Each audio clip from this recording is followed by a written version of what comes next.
السلام علیکم ورحمۃ اللہ وبرکاتہ۔ آج کا ہمارا موضوع دنیا مومن کے لیے جیل خانہ ہے اور کافر کے لیے جنت ہے۔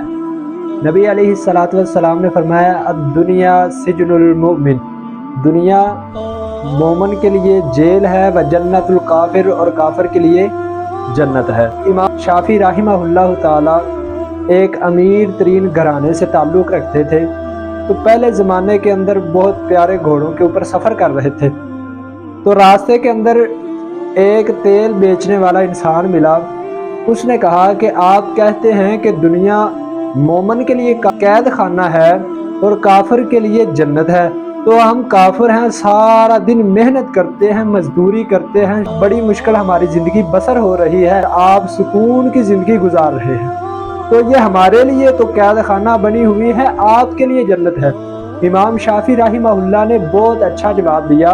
امام شافعی رحمہ اللہ فرماتے ہیں دنیا جنت کے مقابلے میں دیکھا جائے تو اتنی حقیر ہے جیسے جیل خانہ ہے، اور جہنم کو اگر دنیا کے مقابلے میں دیکھا جائے تو دنیا جہنم سے اتنی زیادہ اچھی ہے جیسے جنت ہے۔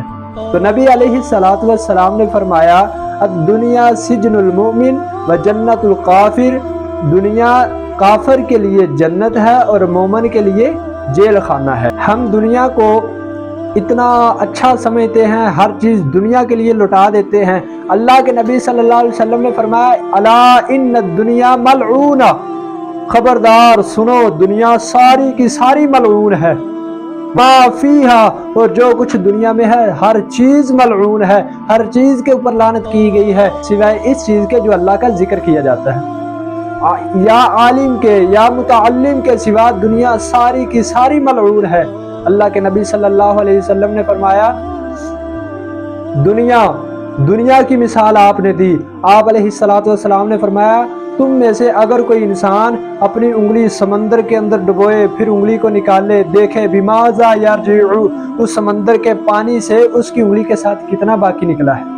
تو یہ دنیا ہے جس کے لیے ہم بھاگتے ہیں، یہ دنیا ہے جس کے لیے ہماری دن رات کی محنت ہے، جس کے لیے ہماری تگ و دو ہے، نہ ہم دن دیکھتے ہیں نہ رات دیکھتے ہیں، ہماری ہر کوشش، ہماری ہر کاوش، ہماری ہر جد و جہد اسی دنیا کے لیے ہے، جس کی مثال پانی کے اندر ڈبوئی انگلی سے ایک قطرہ لگ جاتا ہے، یہ ایک قطرہ دنیا ہے۔ تو اللہ تعالی ہمیں دین کی سمجھ عطا فرمائے۔ ایسے بہترین بیانات سننے کے لیے ہمارے یوٹیوب چینل کو سبسکرائب کریں، ہمارے ساتھ جڑے رہیں۔ اللہ تعالی ہم سب کا حامی و ناصر ہو۔ والسلام، میں ہوں آپ کا میزبان حافظ محمد احمد۔